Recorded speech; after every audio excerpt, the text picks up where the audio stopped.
కుష్టి వ్యాధి ఒళ్ళంతా వచ్చేసింది. ఎవ్వరు పట్టించుకునే వాళ్ళు లేరు. సెహంతులు వచ్చి అంటున్నారు, అరా ఇంత బిడ్డలు పోగొట్టుకున్నావు, ఆస్తి పోయింది, హోదా పోయింది, ఇంకా యెహోవా యెహోవా అంటున్నావేంటి, ఇంకేమన్నా మిగిలిందా నీకు అని అడుగుతున్నారంట. భార్య వచ్చి కూడా ఇంకా నువ్వు మారవా అని అడుగుతుందంట. దేవుడి చిత్తం మార్చింది ఎవరికి తెలుసా? భార్యని. చప్పట్లు కొట్టండి. ఎవరి కోసము సైతం దూరిందంటే దేవుడికి తెలియకుండా మన కుటుంబంలో ఏది జరగదు. జరుగుద్దా?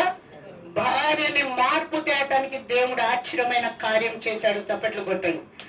ఎందుకు చెప్తున్నానంటే కుటుంబంలో మనసు భార్యదైనా భర్తదైనా బాగు లేనప్పుడు బాగు చేయడానికి దేవుడు ఒక సైతాన్ని లోపలికి తోలుతాడు. దేవుడికి తెలియకుండా ఒక్క సైతాన్ని కూడా లోపలికి రాదు, చీమ కూడా రాదు, చీమ కూడా కొట్టదు మనకి. అర్థమవుతుందా? మనలో మార్పు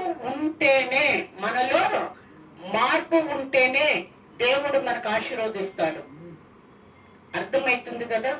చాలా చాలాగా మారిపోవాలి, చాలా హృదయము మారాలి. భూమి మీద నుంచి నువ్వు పరలోకం వెళ్ళాలి అంటే ఏం చేయాలి? నీ మనసులో ఎలాంటిది కూడా ఉండకూడదు. ఉండది.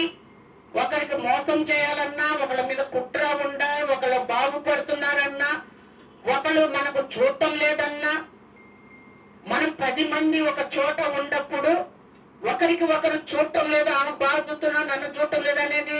యేసు ప్రభు వారు భూమి మీదకి వచ్చారు. ఎందుకు వచ్చిండమ్మా? ఎందుకు వచ్చిండు? ఆయన తండ్రి దగ్గర హాయిగా ఉండేవాడు కదా పరలోకంలో. ఈ భూమి మీదకి ఆయన ఎందుకు రావాల్సి వచ్చిందంటే ఎవరైతే పాపము నిండి నింపబడుకుని వాళ్ళు మారకుండా స్థితిలో ఉండవారి కొరకే యేసు ప్రభు వారు భూమి మీదకి వచ్చి చప్పట్లు కొట్టండి మీరందరూ. ఎందుకు చెప్తున్నానంటే భూమి మీదకి రావాలని ఆయనకు లేదు. యెహోవా ఆజ్ఞతో భూమిని నేను నా రక్తంతో కడిగి, నా రక్తము చిందించి, ప్రతి బిడ్డని కూడా నేను ఆశీర్వదించి నేను పరలోక రాజ్యానికి వస్తానని ఆయన వాగ్దానం తీసుకొని తండ్రి దగ్గర వచ్చారు. అంత అవసరం, అంత త్యాగం ఎవరైనా చేస్తారా? మన బిడ్డలకు మనం త్యాగం చేస్తామా? మనకు భోజనం పెట్టకపోయినా పర్వాలేదు, కానీ వాళ్ళకి ఏదన్నా హాని జరుగుద్ది అంటే మనం ఊకుంటామా?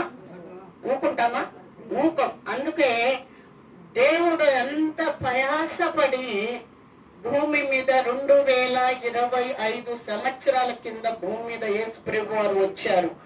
భూమి మీద వచ్చినప్పుడు చాలా మంది సంతోషపడ్డారు, చాలా మంది కుట్రగా కూడా చూశారు. కీడుగా ఒకళ్ళు చూశారు, సంతోషంగా ఒకరు చూశారు. అంటే సంతోషం పంచుకునే వారికి మేలు జరుగుద్ది, కానీ నువ్వు కీడు చేస్తే నీకేం మేలు జరుగుద్ది? ఏమైనా జరుగుద్దా? నువ్వు కీడు చేస్తే భూమి మీద మట్టిలో కలిసిపోయేవాడివి. ఆయన పరలోకం రాజ్యానికి వెళ్ళాడు. అర్థమవుతుంది కదా? పరలోకం రాజ్యానికి వెళ్ళాడు ఆయన. నువ్వు నేను ఎక్కడ పోతాము? మట్టిలో కలిసిపోతాము. కానీ ఆయన దేహముతో వెళ్ళిపోయాడు. అంటే ఆయన దేహము నిజమైంది కాదు. ఆయన 33 సంవత్సరాలన్నర భూమి మీద ఒక మనిషిగా తిరిగారు, కానీ ఆయన దేహము కాదు, ఆయన దేవుడు. ఆ రక్తం చిందించడానికి ఆయనకి ఆ దేహం మీద వచ్చాడు, లేకపోతే ఆయన వచ్చేవాడు కాదు. ఈ భూమి కోసము, భూమి మీద ఉన్న ప్రజల కోసము వచ్చారు. ఎంతో పాపంలో పోతున్నారు, నా బిడ్డలందరినీ నేను కాపాడాలి అని వాగ్దానంతో వచ్చాడు ఆయన. మళ్ళీ సమాధిలో లేకుండా కానొచ్చాడు. గుర్తుందా మీకు? ఆయన ఆత్మ పోయిందని ఆయనకు భూస్థాపన చేశారు, సమాధిలో పెట్టారు. కానీ మళ్ళీ సమాధిలో ఆయన కానొచ్చాడా అంటే ఆయన దేహం కూడా కాదు. మనకు చూడటానికి దేహం అది.